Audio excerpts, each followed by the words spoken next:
Alléluia, gloire au Seigneur. Nous retrouvons encore dans notre série d'Explorons la Bible. Que Dieu vous bénisse de partout où vous nous suivez.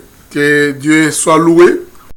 Nos études sont de plus en plus très profondes et très intéressantes. En tout cas, je sais que vous êtes très intéressés. Moi-même aussi, ça me donne beaucoup de joie de faire toutes ces études ensemble. Donc nous sommes en train de voir jusque-là les livres de Genèse. Je me rends compte que depuis que nous avons commencé la partie de créer à l'image de Dieu déjà, même avant, nous avions déjà commencé à frôler beaucoup de choses sur le chapitre 2. Donc je voudrais encore une fois vous dire qu'effectivement nous sommes en train d'aborder en même temps les premiers et les deuxièmes chapitres en même temps.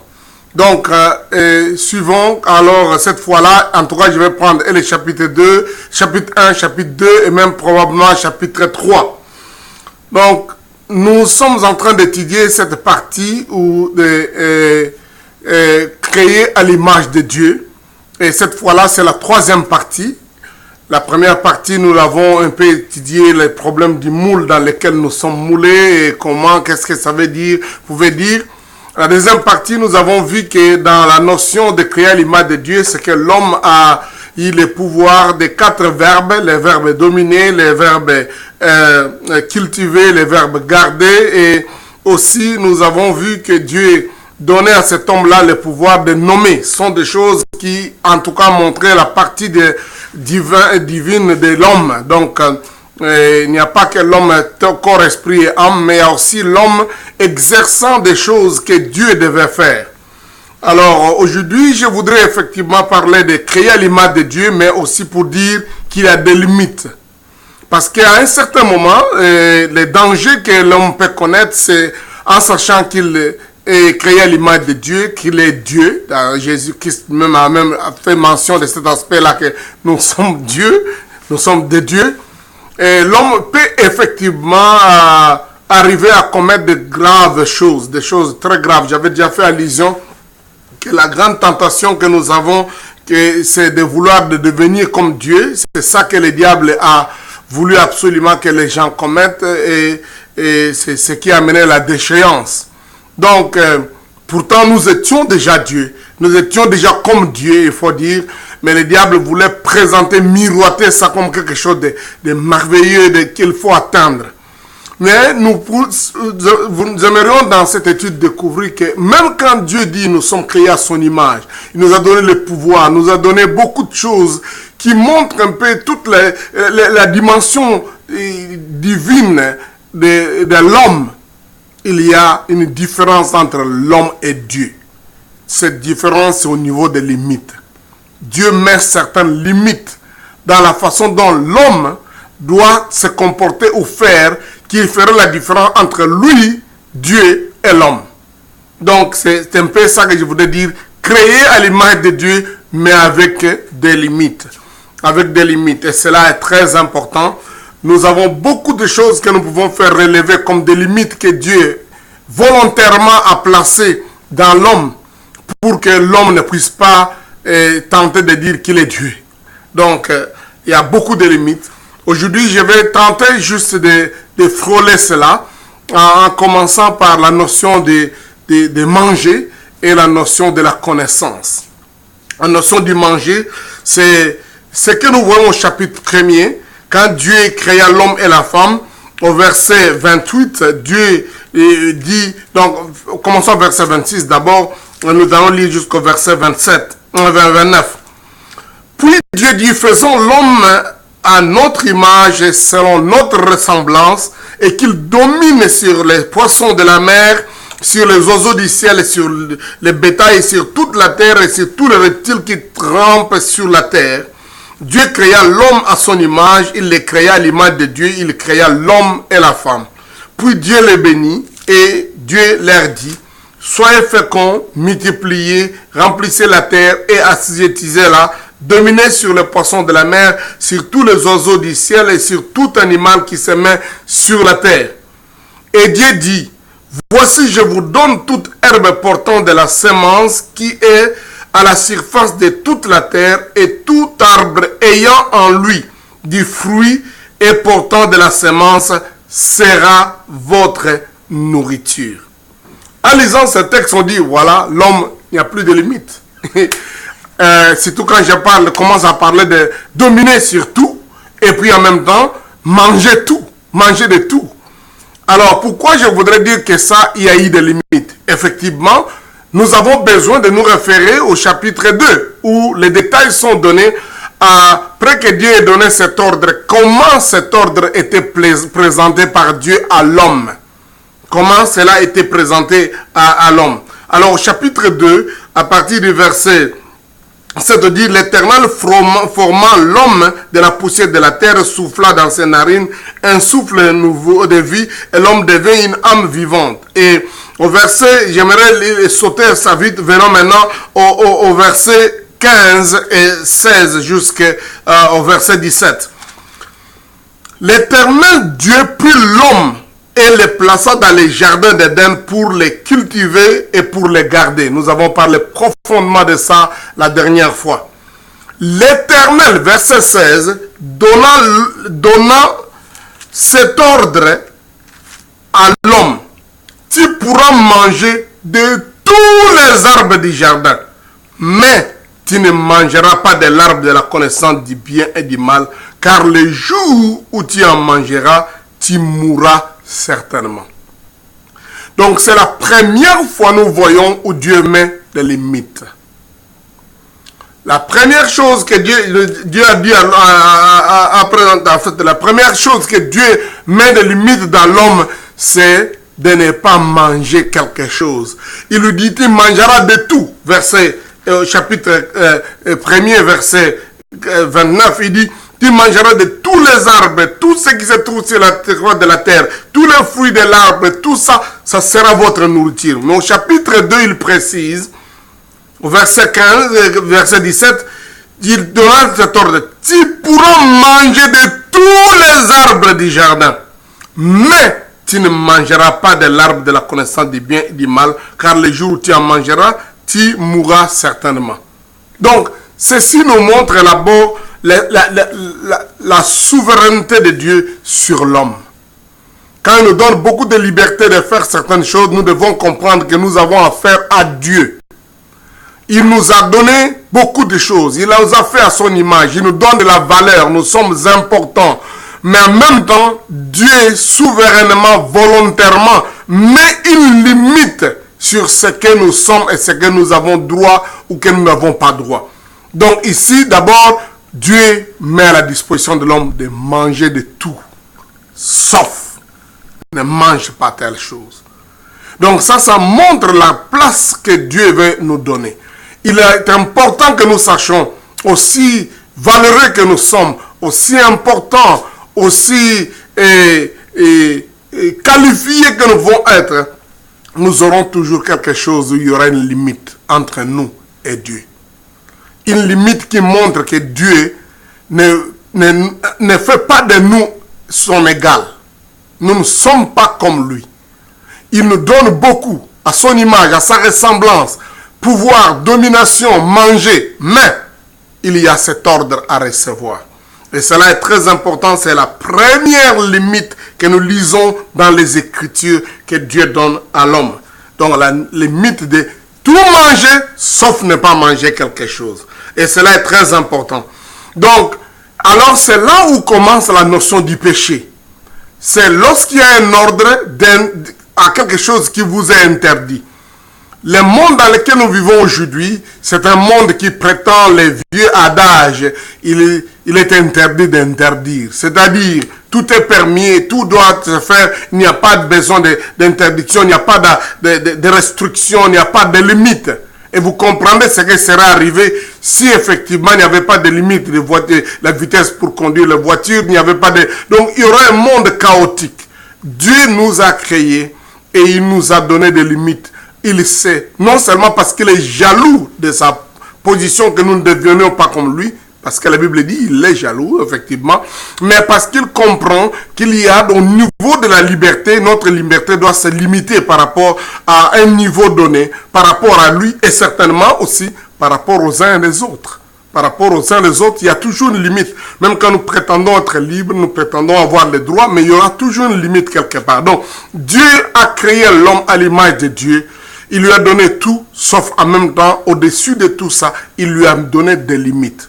Donc, sachez-le, dans la vie, il y aura toujours, et vous aurez toujours, et chacun de nous aura des limites, des choses. C'est voulu de Dieu. Vous pouvez avoir des capacités, des potentialités dans beaucoup de choses, mais ça ne sera jamais illimité. Il y aura toujours une limite. Il y a des choses que vous ne pouvez pas faire naturellement. C'est ancré dans la nature humaine. Ce n'est pas à cause du péché. C'est parce que Dieu l'a voulu ainsi. Ce n'est pas parce que l'homme est déchu qu'il a des limites. Il a été créé par Dieu avec des limites. Cela est très important. C'est lorsque l'homme a voulu chercher à outrepasser ces limites-là, qu'il y a eu effectivement la déchéance, qu'il y a eu des limites, qu'il y a des problèmes, pas de limites, qu'il y a des chutes. C'est la même chose. Vous verrez que nous parlerons peut-être de ça plus tard, quand les hommes parlaient une seule langue, ça leur donnerait de vivre, de communiquer, de faire tout ce qu'ils pouvaient faire. Dieu a même dit, voilà, ils forment un seul peuple, ils parlent une seule langue, tout ce qu'ils peuvent faire, rien ne les arrêterait de faire. Dieu dit, il faut que je mette une limite. Et c'est comme ça qu'il y a eu la tour de Babel, que le peuple construisait, ils voulaient absolument atteindre Dieu. Et Dieu a dit, tels qu'ils sont, ce qu'ils entreprennent, ils arriveront à réaliser ça. Donc moi, j'ai toujours cru que Dieu connaît ce qu'il a mis dans l'homme. Cette capacité extraordinaire de faire des choses, même des choses qu'on croirait sans limite. Mais Dieu s'arrangera toujours de mettre une certaine, de venir intervenir et dire, intervenons, arrêtons-le, sinon ils vont aller loin. Arrêtons-le. Donc vous allez voir, ce n'est pas parce qu'il y a eu seulement la connaissance du bien et du mal que l'homme est arrivé à avoir des limites. Mais Dieu savait qu'il faut qu'il mette des limites déjà avant le péché. Ce n'est pas le péché qui nous a rendus, qui nous a donné des limites, mais Dieu nous a créés comme lui, mais avec des limites. C'est ça qui nous change, en fait, qui nous montre que nous ne sommes pas Dieu. Nous ne sommes pas comme lui. Et il a fait ça volontairement. Et parfois, nous allons voir, c'était pour notre bien. Donc, vouloir tout manger, c'est la volonté de Dieu. Dieu dit, quand Dieu dit tout, il dit tout. Mais quand il présente, mange tout, sauf ça, voilà, c'est là la tentation que le diable a exploité. Donc, il n'a pas voulu, en fait, dire à l'homme, mais vous êtes tellement comblé, vous mangez de tout, hein, vous êtes bénis. Il a seulement dit, Dieu vous a vraiment tout mangé sauf l'autre là. Donc, il vous montre le peu qui vous manquait. Imaginez quelle quantité de nourriture l'homme avait dans les jardins. Tous les arbres, toutes les herbes, tout, sauf un seul arbre qu'il ne devait pas manger. Et le diable tentera l'homme dans ça. Donc, nous sommes autorisés par Dieu de tout manger, mais cela ne signifie pas qu'on doit manger n'importe quoi. On ne doit pas manger ce que Dieu vous interdit. Aujourd'hui d'ailleurs, la science et le bon sens, même la culture nous amène à voir, ne mangez pas telle chose, ça vous fera mal, telle chose, ne mangez pas, parce que, donc, il y a certaines choses qu'on nous montre de plus en plus, que les limites sont quand même utiles. Comme quelqu'un disait que tout peut être consommé, sauf il y a un problème d'excès. Quand vous allez au-delà de ça, c'est là où vous devenez malade, c'est là où vous connaissez des problèmes. Donc Dieu nous a créés avec la capacité de tout manger. Sauf que lui-même a donné l'ordre d'une limite. Donc maintenant, manger de tout est une façon d'obéir à Dieu. Mais manger que Dieu vous interdit, c'est ça qui vous rend désobéissant. C'est ça d'abord la première chose. Parce que beaucoup de gens, la première question qui se pose, la question, l'arbre de connaissance du bien et du mal, c'est quoi? Pourquoi ça a amené le péché? Ce n'est pas parce qu'il y avait d'abord, c'était quelque chose de secret dans cet arbre. Le péché est le fait que Dieu a dit, ça ne le faites pas, et l'homme l'a fait. Que cet arbre-là soit bon ou pas, nous allons tenter de découvrir dans l'avenir. Donc, mais le fait que Dieu a dit, ne le fais pas, et l'homme a tenté de vouloir à tout prix le faire, c'est ça le péché. La désobéissance à ce qui vous est interdit. Que la chose soit bonne ou pas, mais si elle vous est interdite, quand vous la faites, alors vous avez commis le mal, vous avez entraver, à faire des choses contraires à la volonté de l'autorité, de celui qui vous a permis de faire toute autre chose. Donc, la désobéissance, c'était le problème. La deuxième chose dans les limites que Dieu présente ici, c'est la limite de la connaissance. Je sais que là, ça choque beaucoup de gens, beaucoup de scientifiques, beaucoup de personnes, beaucoup de philosophies, pensent que Dieu vraiment, comment il a pu limiter l'homme, il voulait le garder primitif. Moi, je pense pas, en lisant ce texte, de la première chute, que Dieu vraiment voulait l'homme ignorant. Parce que cet homme n'est pas ignorant. Cet homme est extraordinaire. À qui Dieu donne la dominer. Dieu ne peut pas donner à quelqu'un de dominer, de contrôler, d'avoir, de régner, sans que cette personne ait une capacité de connaître des choses. Dieu lui donne aussi la capacité de cultiver le sol. Ça signifiait une capacité de connaissance qui dépassait même le sol, qui dépassait les autres animaux. Et Dieu donne à cet homme-là de garder. Ne peut protéger que celui qui a une connaissance, qui est intellectuel, qui est capable. Et plus encore, de nommer. De telle sorte que l'homme pouvait donner le nom à toute chose, tout animal. Ça, c'est quelle qualité de connaissance que l'homme avait. Donc, en réalité, Dieu n'avait jamais été jaloux que l'homme connaisse. L'homme, Adam, était connaisseur. Il avait une connaissance extraordinaire, presque une connaissance qu'aujourd'hui on appellerait illimitée. Mais Dieu a voulu mettre une limite dans cette connaissance qu'il a donnée à l'homme. Voilà, c'est là le deuxième point. La limite de la connaissance. D'abord, nous avons parlé de la limite de la nourriture. Il nous donne tout à manger, mais il dit, sauf ça, ne mange pas. Et maintenant, il nous donne la connaissance, mais il dit, cette connaissance doit être limitée.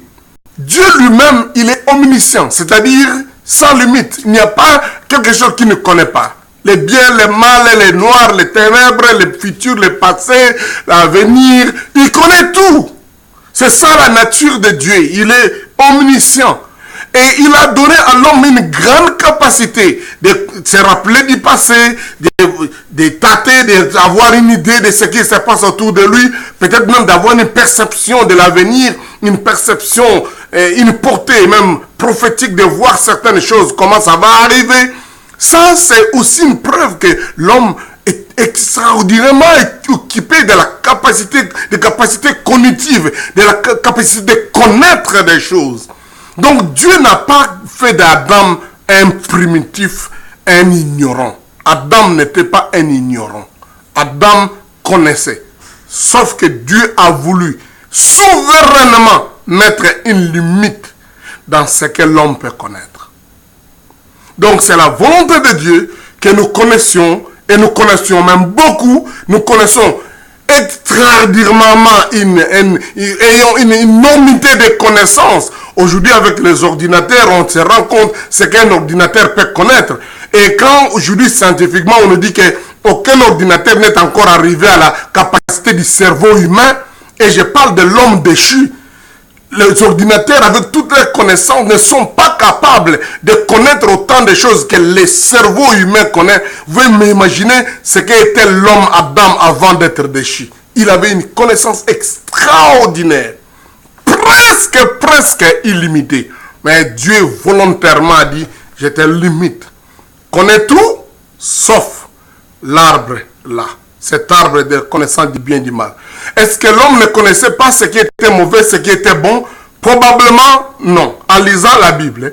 Mais ce qu'il connaissait, c'est seulement ce qui était bon. Ce qu'il connaissait, c'est ce qu'il faisait. Au fait, nous faisons ce que nous connaissons. Nous faisons arriver ce que nous connaissons. Quand on connaît le mal, qu'on cherche à le commettre, à le faire. Donc, c'est là le problème. Donc, quand on connaît le bien et qu'on ne le fait pas, c'est un mal.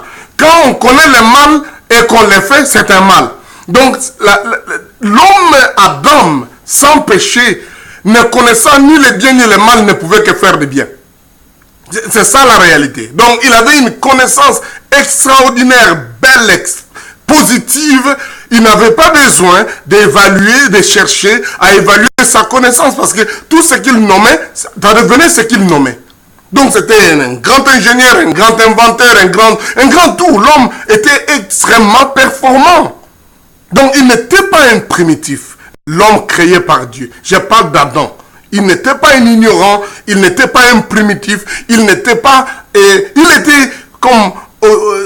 s'il faut utiliser le terme des évolutionnistes, il était homo sapiens, donc l'homme intelligent, sage.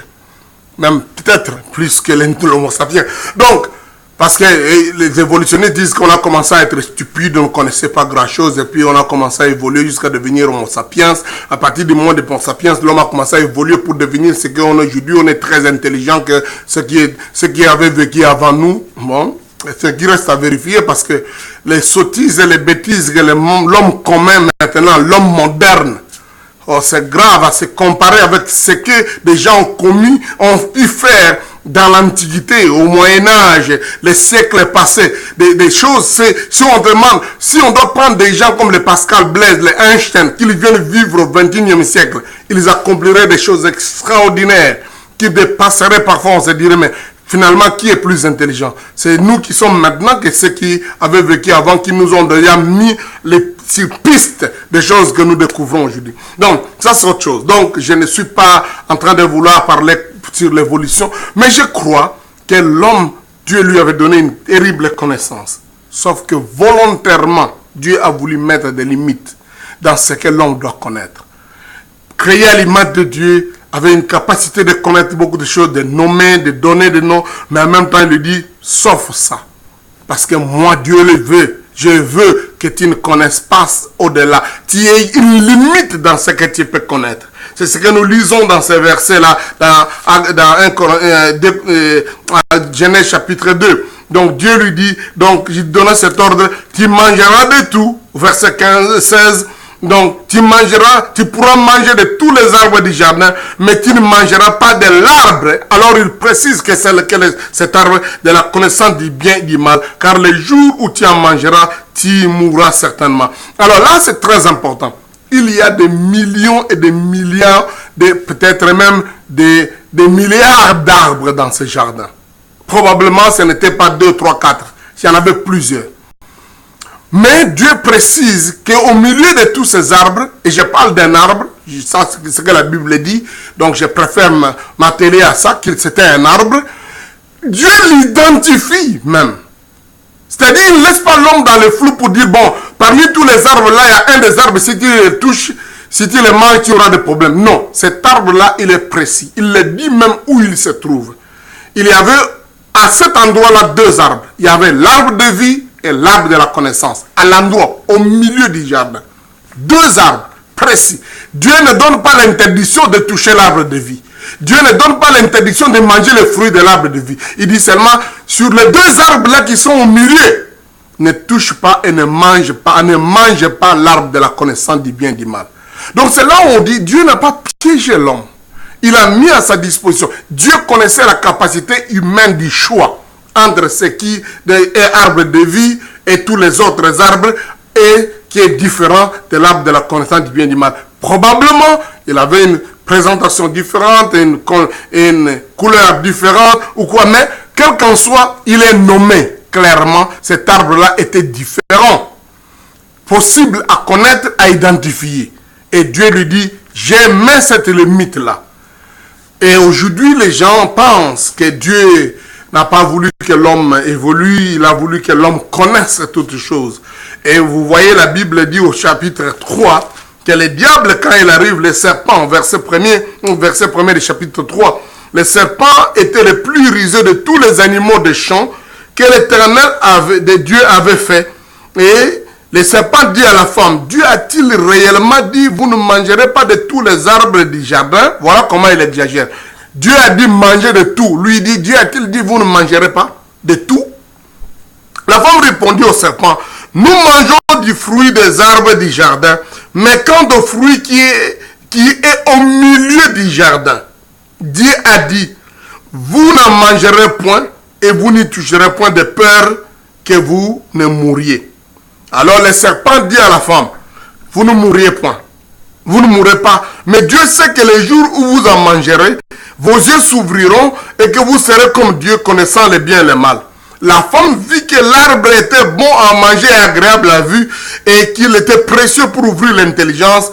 Elle prit de son fruit et en mangea, et elle en donna aussi à son mari qui était auprès d'elle, et il en mangea. Les yeux de l'un de l'autre s'ouvrirent, ils connurent qu'ils étaient nus, et ayant cousu des feuilles de figuier, ils s'enfuirent des ceintures. Alors ils entendirent la voix de l'Éternel Dieu qui parcourait les soirs, qui parcourait le jardin vers le soir, et l'homme et sa femme se cachèrent loin de la face de l'Éternel, au milieu des arbres du jardin. Mais l'Éternel Dieu appela l'homme et lui dit, « Où es-tu » Et il répondit, « J'ai entendu ta voix dans les jardins, et j'ai eu peur parce que je suis nu et je me suis caché. » Et l'Éternel Dieu lui dit, « Qui t'a appris que tu es nu? Et est-ce que tu as mangé de l'arbre dont je t'avais défendu de manger ?» Et l'homme répondit, « La femme que tu as mise auprès de moi m'a donné de l'arbre et j'en ai mangé. » Et l'Éternel dit à la femme, « Pourquoi as-tu fait cela ?» Et la femme répondit, « Le serpent m'a séduite et j'en ai mangé. » Je voudrais m'arrêter là-bas. Donc, encore une fois, nous nous retrouvons avec cette récit terrible de la chute. J'ai dit, Dieu a mis dans l'homme les capacités de discerner. Il a mis cet arbre à un endroit identifiable. Et il l'a décrit. Et il a dit ce qu'il ne faut pas faire avec cet arbre. Et à part ça, il lui a donné tous les autres arbres pour manger, pour jouir. Et donc, maintenant, nous voyons que c'est ça que le diable cherche à tenter l'homme.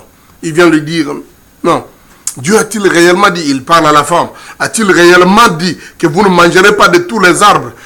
Tout ce que le diable, la femme allait dire, non, nous mangeons de tout. Dieu a dit, nous devons tout manger, sauf cet arbre-là. L'arbre qui est au milieu du jardin. Position précise. Nous connaissons, il est là, il a un nom, il se présente.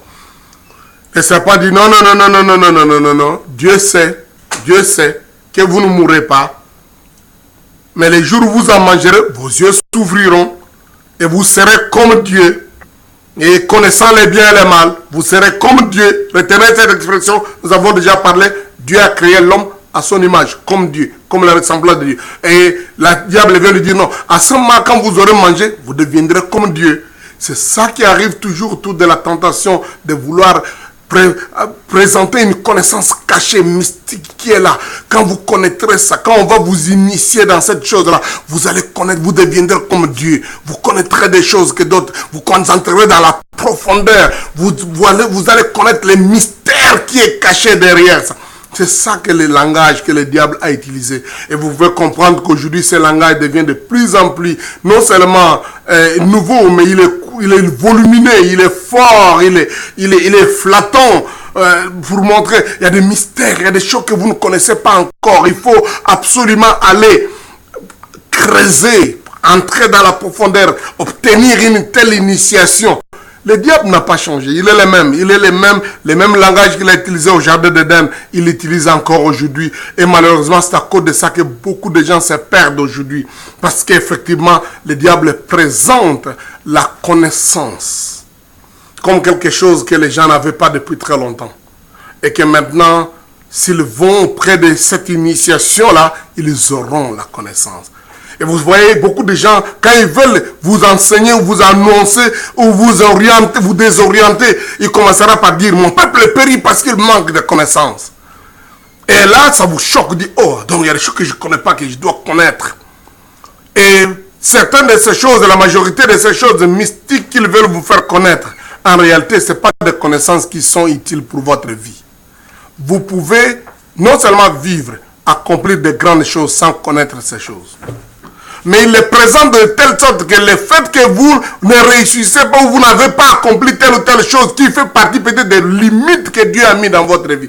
Mais le diable les prend pour dire, si vous n'avez pas telle chose, c'est parce qu'effectivement, vous manquez telle connaissance que vous devez obtenir auprès de nous. Donc c'est ça le diable, il n'a pas changé, il utilise la même stratégie. J'insiste que je crois que Dieu veut que nous ayons la connaissance. L'une des caractéristiques du Saint-Esprit, c'est l'esprit de connaissance. C'est l'esprit de discernement. C'est l'Esprit qui nous amène à avoir une connaissance. Donc quand quelqu'un est rempli du Saint-Esprit, quand quelqu'un est dirigé par le Saint-Esprit, il connaîtra. L'une des choses importantes des Écritures, la Bible, c'est pour que nous puissions acquérir la connaissance. Donc c'est la volonté de Dieu que vous puissiez connaître. L'une des raisons pour lesquelles ce message est en train de se donner ici, c'est pour que nous puissions aussi acquérir de la connaissance, agrandir notre connaissance. C'est la raison pour laquelle la Bible existe. Mais en même temps, nous devons savoir que ce n'est pas toute connaissance qui est utile. Ce n'est pas toute connaissance qui est importante. On peut tout connaître, sauf ce qui nous rend, qui cherche à nous rendre comme Dieu. Tout ce que les gens te disent, ils vont te donner une connaissance pour que tu deviennes Dieu, est une tentation grave de l'ennemi, du diable. Connaître tout, sauf ce qui nous rend orgueilleux. C'est ce qu'en fait, il est arrivé avec le Christ. Il dit, Dieu sait, mais Dieu sait, au verset 5 du chapitre 3, mais Dieu sait que les jours où vous en mangerez, vos yeux s'ouvriront.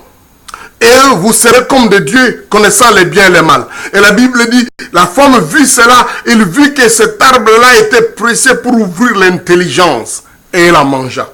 Tout ce qui veut vous rendre orgueilleux, qui veut vous faire croire que vous allez atteindre un niveau supérieur, que ce que vous êtes, ce que Dieu vous a destiné d'être, risque d'être un grand piège et un danger pour vous.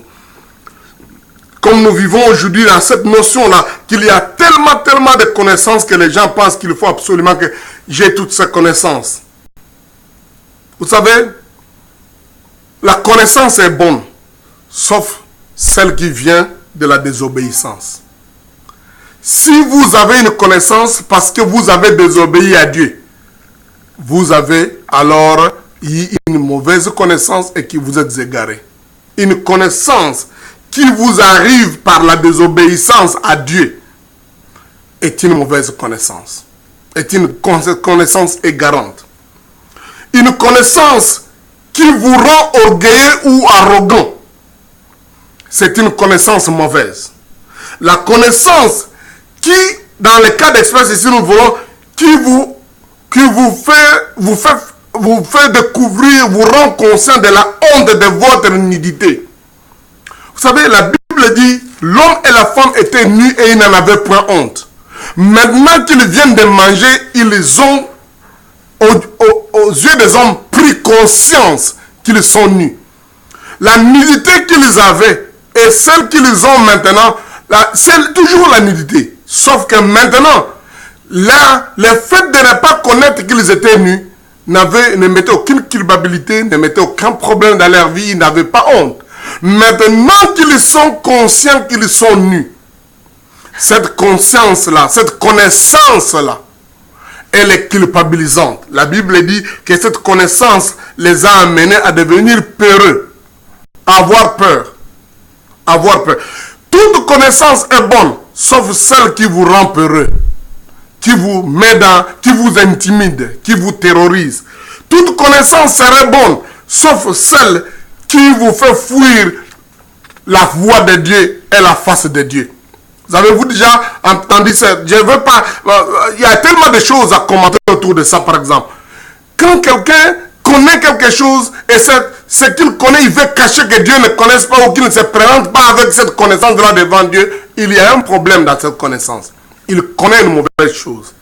Comme les gens qui vivent une vie, parce que beaucoup de gens parlent de la connaissance ici, c'est l'immoralité, tout ça. Non, l'immoralité n'est pas cette connaissance dont il est question dans l'homme a eu l'immoralité, c'était la fornication qui a mené que l'homme, Adam et Ève ayant connu la fornication, c'est ça qu'on appelait la connaissance. Non, le problème c'est quoi? L'homme et la femme étaient nus et ils étaient mariés, ils avaient l'ordre d'être féconds et de se multiplier. Donc, ça n'avait rien à voir avec l'union de l'homme et sa femme. Mais lorsque quelqu'un va vivre une vie de désordre ailleurs, pas sa femme, pas son mari, pas marié, cette connaissance-là, parce que c'est aussi une connaissance. On connaît une femme, on connaît un homme, on connaît cette connaissance-là qui vous fait fuir loin de la face de Dieu. Cette connaissance que vous ne pouvez pas présenter devant les gens. Cette connaissance-là, quand vous entendez la voix de Dieu, vous craignez. C'est une mauvaise connaissance. C'est ça justement. Donc c'est ces relations qui ne sont pas correctes. Cette connaissance qui vous amène aussi à à trahir les autres. La connaissance qui vous rend un traître, qui vous rend un menteur. Adam, as-tu mangé? Non, la femme que tu m'as donnée. Qui vous rend un accusateur. Vous accusez les autres. Vous trouvez des boucs émissaires. Cette connaissance qui vous amène à diaboliser les autres. Ève, pourquoi tu as fait? Non, as-tu mangé? Non, au lieu de dire j'ai mangé, il dit non, les diables, les serpents, vous comprenez. Donc, cette diabolisation vient de cette connaissance qui vous rend. Aujourd'hui, nous voyons beaucoup de gens, à cause de ce qu'ils tentent de dire, avoir comme connaissance. Non seulement ils deviennent soupçonneux, ils deviennent méfiants, ils deviennent menteurs, ils deviennent des traîtres, ils diabolisent les autres, ils parlent. Donc, puisqu'ils connaissent, il y a des gens, s'ils n'avaient jamais été orientés pour dire tel est un sorcier, ils seraient pleins d'amour pour tout le monde. Mais maintenant, parce que tel a été appelé tel a été... Donc maintenant, cette connaissance-là devient méfiante. Dit, ah, cher, on ne connaît pas. Quand tu ne connais... Les langages disent toujours, on ne connaît pas l'état d'âme des gens. Non, le problème, ce n'est pas parce que tu ne connais pas l'état d'âme, mais parce qu'on t'a mis une connaissance qui te montre que toute personne qui s'approche de toi est un danger pour toi. À l'époque où tu ne connaissais pas, tu pouvais t'asseoir sur le banc, tu pouvais marcher avec ces personnes, et d'ailleurs, rien ne t'arriverait. Mais aujourd'hui, tu es dans une ambiance de terreur. Parce qu'effectivement, vous avez eu de la connaissance. Mais je connais les choses. Parce qu'on vous a montré les choses de profondeur. Donc c'est là le problème que nous avons aujourd'hui dans le monde. Ce n'est pas qu'il y a l'ignorance. Mais il y a une telle forte connaissance du monde des ténèbres que ça donne moins confiance, moins la conscience de la présence de Dieu, moins la conscience de ce que je suis en Jésus-Christ, que la conscience d'un diable, d'un démon, d'un puissant de ténèbres qui va m'écraser, qui va m'envoûter, qui va me créer des problèmes. C'est ça qui est arrivé à Adam et Ève. Ils n'ont pas eu juste une connaissance pour devenir stable, pour être en sécurité. Mais ils ont une connaissance pour les intimider et les terroriser. Nous avons peur maintenant. Ils ont une connaissance qui les a menés à trahir les autres, à détruire les relations qu'ils avaient entre l'homme et la femme, à trouver l'autre comme celui qui est la cause de nos problèmes. Et vous comprenez ça aujourd'hui, c'est un peu ça. Il est la cause de ce que je suis bloqué, je ne vois pas ça. La cause pour laquelle je n'ai pas de travail, ou je n'ai pas d'enfant, je n'ai pas ceci. La cause, il y a toujours quelqu'un qu'on veut trouver comme bouc émissaire. Non parce qu'on est ignorant, mais parce qu'on connaît tellement trop. Au point où même les politiciens ont peur des gens qui connaissent trop. Dès que vous connaissez, alors ils doivent vous éliminer rapidement parce que vous avez déjà connu ça. Donc il y a ça qui est très important qu'on puisse connaître. Dieu n'est pas contre qu'on connaisse. Mais y a-t-il cette connaissance que vous avez, vous rapproche-t-elle de Dieu ou elle vous fait fuir loin de la face de l'Éternel? Elle vous donne la confiance en Dieu et confiance dans les êtres humains, ou elle vous éloigne. Elle vous donne la méfiance. Elle vous donne l'attitude de soupçonner toutes choses. Parce que vous comprenez, j'ai parlé avec quelqu'un qui dit, aujourd'hui, même quand il met la main comme ça, il dit, en tout cas d'après la leçon que nous avait donnée, le type là, tu vois son doigt là, il est en train de téléphoner au monde des ténèbres, là, il est en contact. Pas parce que effectivement quelqu'un a reçu une révélation, mais parce que c'est ça qu'on leur a donné comme des leçons.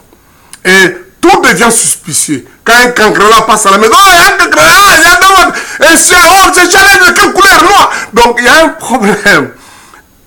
On a tellement trop connu, on veut toujours creuser le monde de pandémonium. Je ne dis pas que nous devons être ignorants du diable. Et la Bible dit qu'il est méchant, il est mauvais, il fait beaucoup de choses. Mais la fausse connaissance vous terrorise, vous fait voir dans toutes petites choses qui ne va pas. Mais aussi la fausse connaissance peut vous amener effectivement de vous éloigner réellement de Dieu. C'est ce qui amène que beaucoup de gens aujourd'hui, au nom de désirer avoir une connaissance extraordinaire, sont en train d'entrer dans les sociétés secrètes, dans les mouvements occultes, pour avoir des connaissances, des choses que les gens ordinaires ne connaissent pas. Ils doivent chercher une initiation particulière Parce que jusque-là, moi, je ne suis pas un homme ordinaire. Je dois connaître les choses dans leur... Hein, donc, des choses que pas de... Et malheureusement, les gens cherchent toutes les formules de cabale, toutes les formules de la sorcellerie, de la magie, parce que ça suppose être une connaissance que pas tout le monde a, que c'est pas tout le monde qui l'a. Dieu a volontairement mis une limite dans la connaissance. Il y a des choses que nous n'avons pas besoin de connaître pour être heureux. Il y a des choses que nous n'avons pas besoin absolument d'acquérir pour que nous soyons heureux. Je ne suis pas ici en train de faire des plaidoyers de l'ignorance, mais je crois qu'il y a des connaissances qui ne sont pas des connaissances importantes. L'homme tellement maintenant cherche à connaître tellement trop de choses que finalement il devient bête. Il a une tête bourrée de beaucoup de choses que finalement il ne comprend plus rien ce qu'il doit faire. Au point où des petites décisions à prendre, il ne sait pas les prendre. Parce qu'il faut veiller sur est-ce que vraiment c'est comment il faut connaître la direction de Dieu. Il faut connaître ce qui exactement Dieu veut que vous puissiez faire. Donc il y a cet danger-là de vous sentir finalement, vous ne savez plus s'il y a encore quelque chose de normal. Vous ne savez pas discerner. En fait, parce qu'il y a tellement trop de discernement. Et même, il y a d'autres conseils qui ne sont pas seulement dans le monde occulte, dans le monde des ténèbres, dans le monde des profondeurs des choses qu'on n'a pas besoin de connaître. Mais il y a aussi des faux conseils. Savez-vous, beaucoup de gens pensent que quand ils font des choses sans qu'ils ne soient conseillés, ils vont marcher parce qu'ils sont extrêmement intelligents d'eux-mêmes. Non, c'est la volonté de Dieu que nous recevions le conseil des autres. Ça nous donne des connaissances. Mais ce n'est pas tous les conseils qui sont corrects. Psaume 1 dit, heureux l'homme qui ne marche pas selon le conseil des méchants. Quand même le proverbe dit que les projets réussissent parce qu'il y a plusieurs conseillers. Mais ce n'est pas tous les conseillers qui vous feront de bons conseils. Si vous allez chercher le conseil auprès des gens égarés, auprès des gens méchants, auprès des gens qui sont en train de vouloir vous induire en erreur, vous allez avoir des problèmes. Savez-vous, Salomon le sage, c'est lui qui a dit qu'il faut qu'on écoute le conseil, avait donné le conseil à son fils. Il dit, mon fils, si quelqu'un te donne le conseil pour t'égarer, pour t'éloigner de moi, il ne faut pas le suivre. Et vous savez que son fils a exactement fait ça qui a détruit le royaume d'Israël. Le fils de Salomon, Roboam. Quand son père est mort, il a reçu le conseil des anciens, des gens qui étaient des amis de son père, qui lui ont dit, allège les charges. Ton père a mis beaucoup de charges sur les gens, maintenant allège les charges des gens. Et lui, au lieu de s'arrêter là, il est allé suivre le conseil des autres gens. Des jeunes gens comme lui. Comme il arrive toujours, chaque génération de jeunes connaissent mieux que les adultes. Donc, alors, la Bible dit les conseils que ses amis lui ont donnés. C'est ça qui a divisé le royaume. C'est ça qui l'a amené. Il a dit, mon père, vous traitez avec son petit doigt. Moi, mon doigt est plus grand que son plus grand doigt. Donc, vous allez voir, je vais vous... Alors, c'est ça qui a détruit. Donc, il y a conseil et conseil. Et surtout, ça vient de qui? Le conseil des méchants vous égare. Comme les mauvais conseils, même quand ils sont bons, ils vous égarent. Quand les gens sont bons, les gens mais quand ils donnent de mauvais conseils, ils vous éloignent. C'est pourquoi nous devons bien discerner la connaissance que nous voulons avoir. Cela est très important. Il y a aussi ce que l'apôtre, nous voyons dans ces récits ici, je voudrais terminer. Dieu veut que nous puissions satisfaire nos besoins. En quelque sorte, nous soyons contents. Manger tout ce qu'il y a. Ça, c'est la raison pour laquelle nous mangeons. Pas seulement parce qu'on veut construire notre corps, mais parce que c'est une bonne chose que de manger. Mais aussi Dieu veut que nous puissions connaître des choses, que nous ayons la connaissance. Mais cela ne doit pas venir pour satisfaire nos passions. Voyons verset 6, qu'est-ce qui est dit dans le chapitre 3 de Genèse. La femme vit que l'arbre était bon à manger et agréable à la vue. Voilà, deux choses. Manger n'est pas une mauvaise chose. Et manger ce qui est bon, c'est normal. Agréable à la vue, voir des choses, comment ça se présente, c'est très important. Mais il vit qu'il était aussi précieux pour ouvrir l'intelligence. Ouvrir l'intelligence est une bonne chose.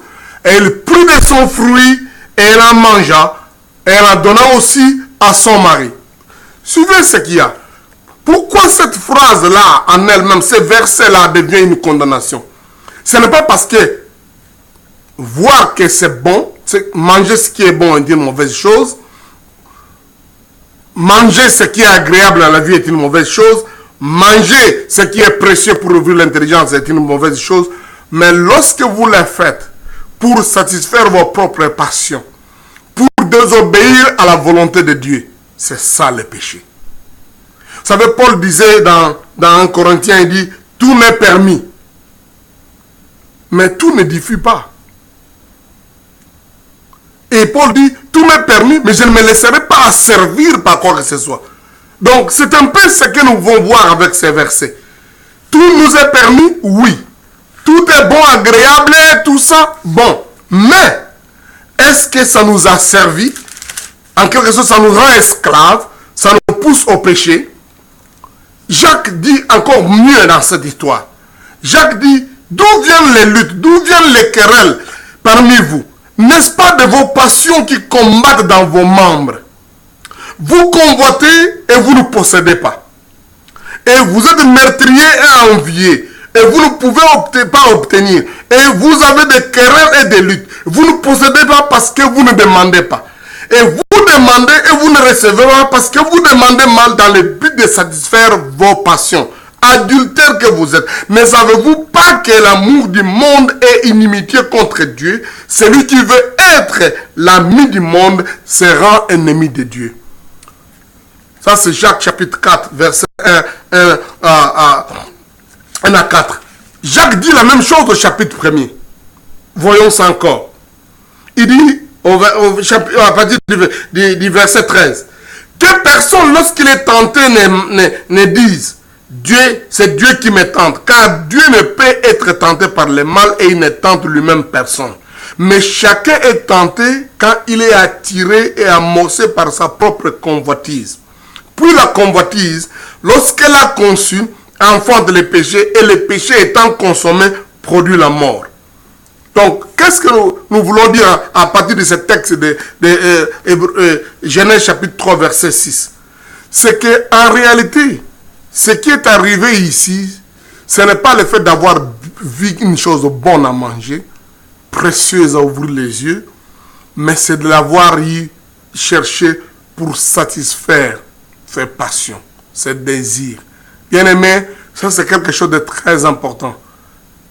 On peut admirer des choses, on peut voir de belles voitures, de bonnes personnes, de bons messieurs, de bonnes dames. On peut voir de belles choses, mais pourquoi vous êtes orienté vers ça? Pourquoi vous voulez obtenir ça? Pourquoi vous voulez manger ça? Si c'est pour satisfaire vos passions, alors la Bible dit la convoitise engendre le péché. Et le péché, lorsqu'il aura grandi, il crée, en fait, il détruit, il vous déchire. Et c'est ça que le texte ici de Genèse chapitre 3 va nous dire. C'est pas que Dieu est contre la connaissance. Dieu veut que nous puissions connaître. C'est pas que Dieu veut contre que nous puissions manger. Mais comme Paul disait, à cause de manger, il ne faut pas détruire le royaume de Dieu. À cause de manger, il ne faut pas détruire le royaume de Dieu. Paul dit encore, à cause de votre connaissance, ne détruisez pas les frères qui sont à côté de vous. Cherchez l'amour, vivez dans la communion avec les autres. Que votre connaissance ne devienne pas un obstacle, ne devienne pas une pierre d'achoppement pour détruire la vie des autres. C'est un peu ce que nous voulons dire dans créer à l'image de Dieu, mais avec des limites. Aujourd'hui, nous avons juste découvert cette limite de la nourriture. Manger de tout, sauf ça. Et obéissant ce que Dieu dit, ne mange pas. Tu connais beaucoup de choses, tu peux nommer toutes choses, sauf par l'arbre de la connaissance du bien et du mal. Arrêtons-nous. Quand Dieu te dit clairement, ne prends pas telle chose, ne fais pas telle chose, vous allez voir que c'est important. Et nous allons nous rendre compte, peut-être, ça nécessiterait toute une leçon à part, que la tentation que le diable a faite à Jésus dans Matthieu chapitre 4, comme dans Luc chapitre 4, c'est exactement autour de ces deux choses, ou trois choses, disons. Il y a la tentation du manger, quand le diable lui dit, si tu es le fils de Dieu, prends cet arbre, cette pierre, transforme-la en pain. Comme ça, tu as faim, tu manges. La deuxième tentation, c'est effectivement de vouloir faire que les dieux s'activent. Jette-toi et puis tu vas voir, parce que la Bible est écrit que l'ange de Dieu te protégera. Donc ça, c'est une autre forme de tentation. La troisième tentation, c'est le royaume. Nous reviendrons sur ça, parce que nous avons dit une des grandes caractéristiques que Dieu a mises dans l'homme, c'est d'être capable de dominer. Et le diable propose à Jésus, tu peux dominer rapidement. Voilà, moi je le donne à qui je veux. Je reviendrai sur ça lorsque nous parlerons réellement de la tentation. Et comment le diable a dû faire ça. Aujourd'hui, nous étions en train de voir, créer à l'image de Dieu, mais volontairement, Dieu nous a donné des limites. La majorité des choses que nous devons faire sont bonnes, mais l'excès est mauvais. La majorité des choses que nous devons faire sont bonnes, mais quand Dieu nous l'interdit expressement, obéissons à ça. Manger, connaître, il y a des limites que Dieu place parce qu'il veut que nous puissions rester dans l'état d'homme. Avec non quelques limites. Il y a des choses que nous ne connaîtrons pas toutes choses. Il y a des gens aujourd'hui qui sont devenus des faux prophètes parce que justement, les gens les ont mis à une position telle qu'ils doivent tout connaître. Oh, comme c'est grave. Je me réconcilie à beaucoup de frères et beaucoup de serviteurs de Dieu, parfois sincères, puisque les gens viennent le consulter. Qu'est-ce que Dieu te dit? Qu'est-ce que Dieu te montre sur moi? Si Dieu ne t'a rien montré, dis à cette personne, il ne m'a rien montré. Je sais qu'il va croire que tu n'es pas spirituel, mais tu t'es épargné d'aller au-delà de ce que Dieu n'a pas voulu que tu fasses.